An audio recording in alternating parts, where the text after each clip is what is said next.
a 30-year, award-winning and hard-working, internationally respected man, put here to preserve our great Canadian land. This man is a scientific phenomenon, blowing people's minds and bringing them to conclusions never thought of or heard of back in the day. Yes, this man's name is David Suziki. Born on March 24th, 1936, growing up as a Japanese Canadian, David loved being outdoors, whether it was fishing with the folks or just nature walks. It was something he truly enjoyed. But at such a young age, he was probably never guessing that it would be an outline for his later life.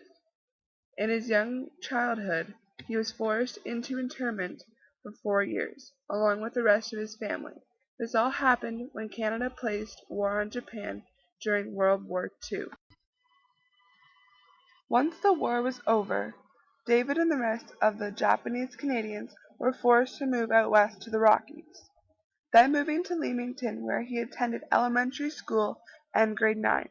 After a few moves, the family later settled in London, Ontario, where David attended London Central Secondary School to receive his grade 12. David was high into academics, which led him into earning a bachelor's degree from a college in Massachusetts in 1958. 3 years later, he headed off for university in Chicago for his PhD in zoology. He continued with many other doors to education throughout his life. In total, David received 25 different honorary degrees ranging from 1974 to 2010. Around 1979 to 2010, David broadcasted The Nature of Things, which was one of 15 television shows based on different changes and things to do with our Earth. In 1991, he became the co-founder of the David Suziki Foundation.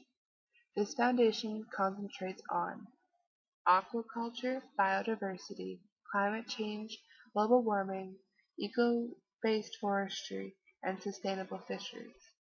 In his time, he has wrote 18 books, won many awards for preserving our ecosystems, while going through 2 marriages and raising 5 children.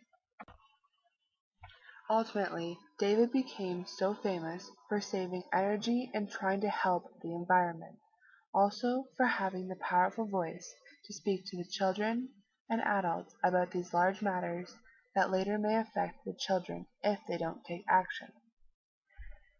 He has been trying to take matters into his own hands to save our world.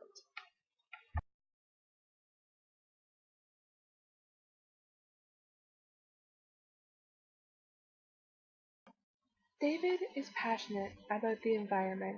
He cares about it so much because every day he sees people ruining it, taking advantage of it, and destroying it.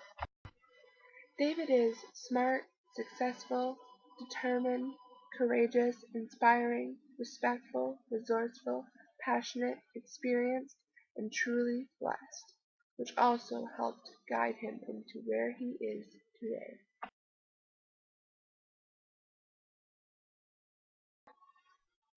David's persuasive and forceful voice has conducted decisive changes that has greatly impacted our environment. Overall, these actions have benefited and affected humanity in many positive ways.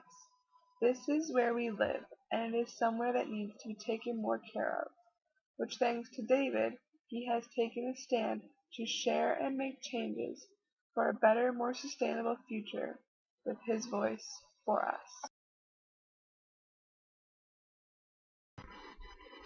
One major obstacle for David was the government.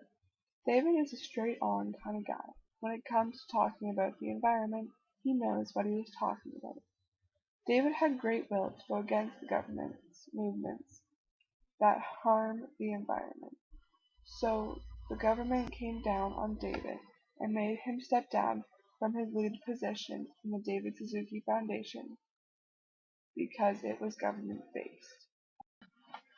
The David Suziki Foundation basically explains on their website that they work with the government, business, and individuals to conserve our environment by providing science-based research, education, and policy work and by acting as a catalyst for the change that today's situation demands.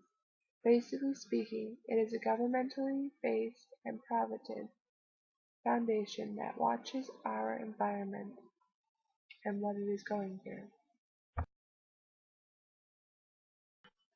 David cares, and for that he is trying to make a difference.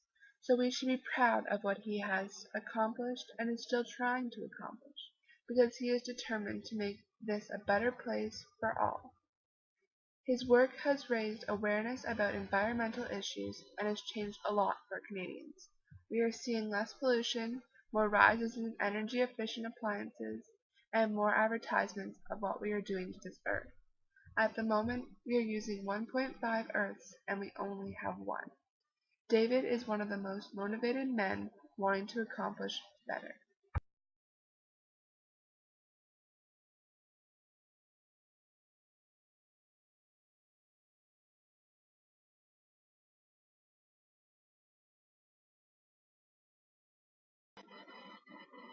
Four main things we can learn from David Suzuki. 1. Be true to yourself. 2. Save the environment. 3. Always strive to succeed. 4. Never give up.